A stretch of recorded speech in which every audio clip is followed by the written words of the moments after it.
Good afternoon, YouTube peeps. We are in the barn, and I'm going to pick out Miss P's feet and do a little bit of hoof care. So, it's really important to maintain your hooves.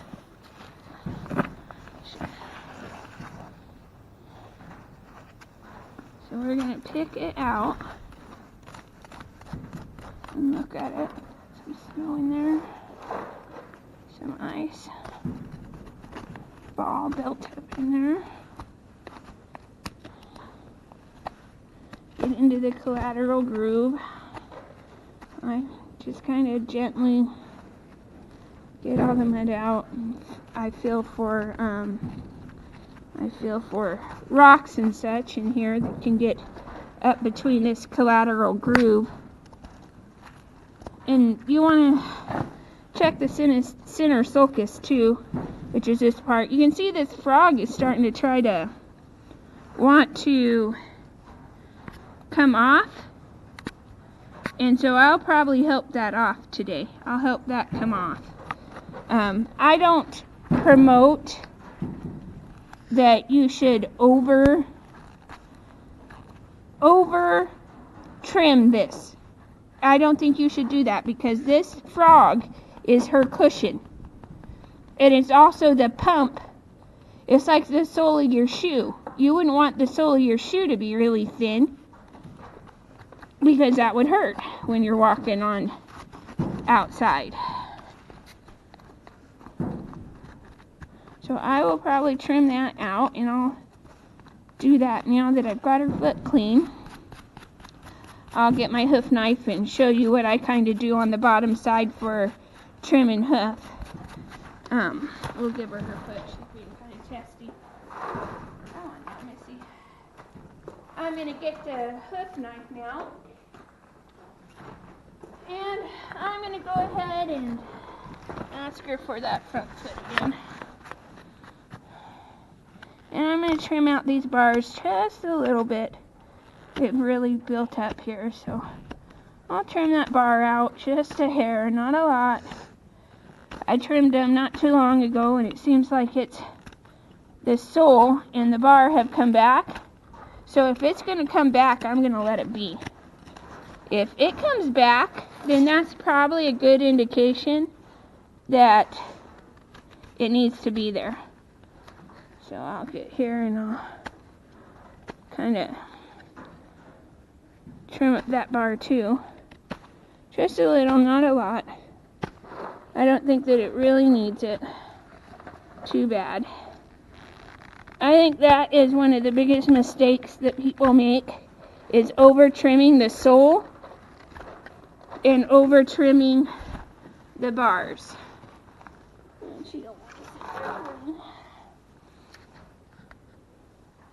She don't like to stand there too long when she's kind of enjoying her bucket here. So we're going to grab that. Alright, now we're going to look at her frog here. I've kind of trimmed up the bars, as you can see, and I'll do more of that when I get ready. But this frog, you don't want to over trim this frog. But as you can see, it's trying to peel off here.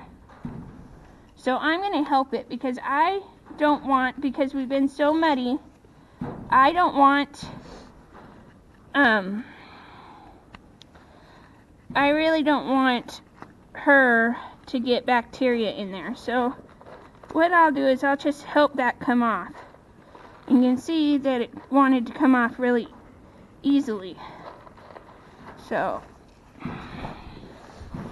Susie's not wanting to be very cooperative with me.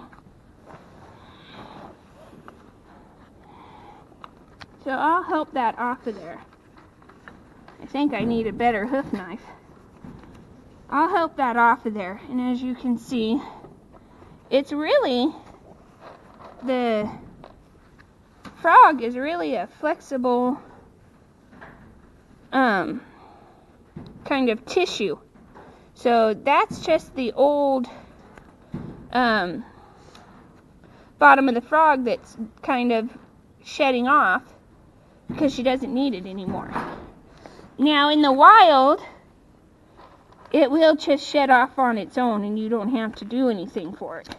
But you don't have to get all crazy and get in here and get cutting too much, because you don't want to cut too much, especially right around this center sulcus.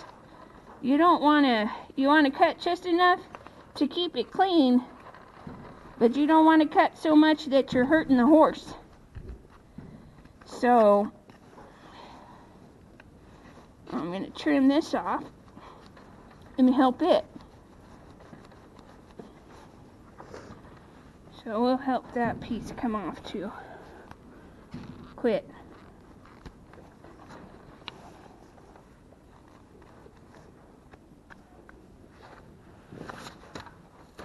Like I said, I think that I need to get a sharper knife.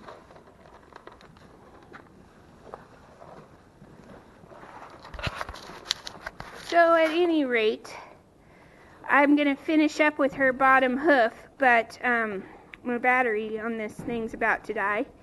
But my main advice is don't get overzealous with trimming that sole and that frog, because that's a natural protection, and you don't want to do that.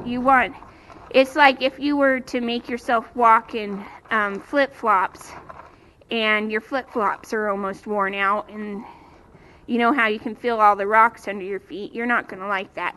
You're not going to want to walk very far like that. That's the same concept. They're naturally supposed to be there, so don't trim them down to the point where the hoof can't function the way it should.